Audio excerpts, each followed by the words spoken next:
Tucker is treason. That 9/11 did not happen because a group of hijackers got control of some planes. First of all, I have confirmed that 2 of the hijackers that were on one of the planes in New York were working for the CIA. They were on the CIA payroll. And that was confirmed to me by someone in writing from one of our agencies, and I have that letter. So 2 of the people involved were actually working for the CIA in one of the planes. I know that. And they lost control of them. And there were reprimands against those agency people after the fact. Second, I know the intelligence, they tried 3 times to transfer the information about information that could have prevented 9/11. That's fact. To the Justice Department.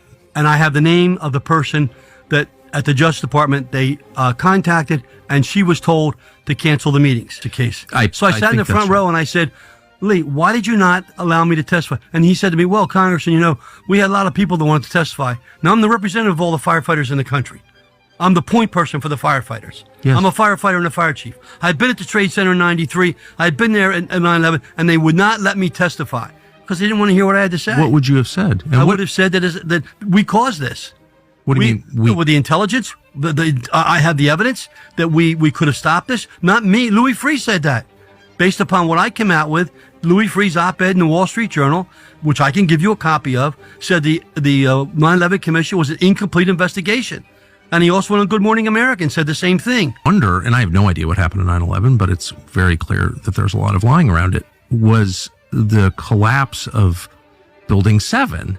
And all the wackos would be like, Building 7, Building 7. I'd be like, shut up, wackos. And then if you just sort of look at it, you're like, well, that is very weird, actually. No plane hit that building. And does this happen a lot when buildings catch fire? Right, okay. Besides being a firefighter, I work for the INA, largest insurance company in North America.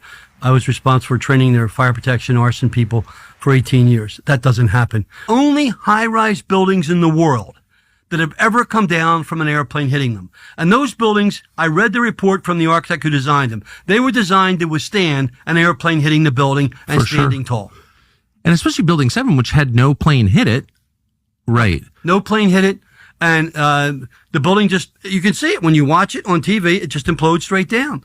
And what really got me again was Oriole Palmer, the battalion chief, arising on the... Well, tell us who he was. What is... Okay, Oriole Palmer was one of the most inspirational battalion chiefs in New York. FDNY. FDNY, who immediately, in very good shape, had a family, a couple of kids, went into the building as soon as they got on the scene, took the elevator up to the 40th floor. Got off the elevator, and you could hear him on the comm system say, I'm here, 40th floor. We're going to start walking up the stairwells. Every 5 floors, he radios back to communication. I'm on the 50th floor. Everything's okay. We're on floor 60. Everything's okay. He's going up. Every so many floors, he gives a report. He reaches the 78th floor, the floor of impact. He comes out of the stair tower, and as clear as you listening to me here, and I know I get passionate, and I apologize to your listeners for that. He says, we're on floor 78, the floor of impact. We've got 2 fires, and we can handle them.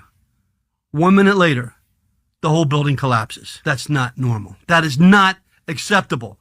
That is not what happened. And this is on tape? It's on tape. One more fact. Tony Shaffer got approval from his commanding general after this whole thing happened to write his memoirs. His memoirs are called Dark Heart. So he wrote the book. He had a publisher. He went to his commanding general to review the book as his protocol. His commanding general said, fine, Tony, there's nothing there that's a problem. Publish it. Tony publishes the book. Our deep state finds out he's publishing the book. A cease and desist order is issued against the publisher. Stop publishing the book. It's too late. Our government buys all 10,000 copies of the first edition of Dark Heart with taxpayer money. And they destroy them. So I asked Tony on a show last September, as I've done many times, Tony, you have the original version of the book, right? Yes, here it is, Congressman. You have the redacted version, right? Yes, here it is. What did they want out of your book that was so sensitive? What secret information were you giving, Tony?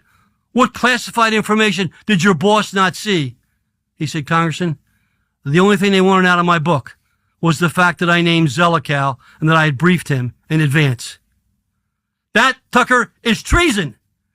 That means our agencies use their position not for something involving our national security, but for involving a cover-up of a person's identity who was publicly approved by the Congress of the United States, appointed by the security advisor to President Bush. It's a massive cover-up.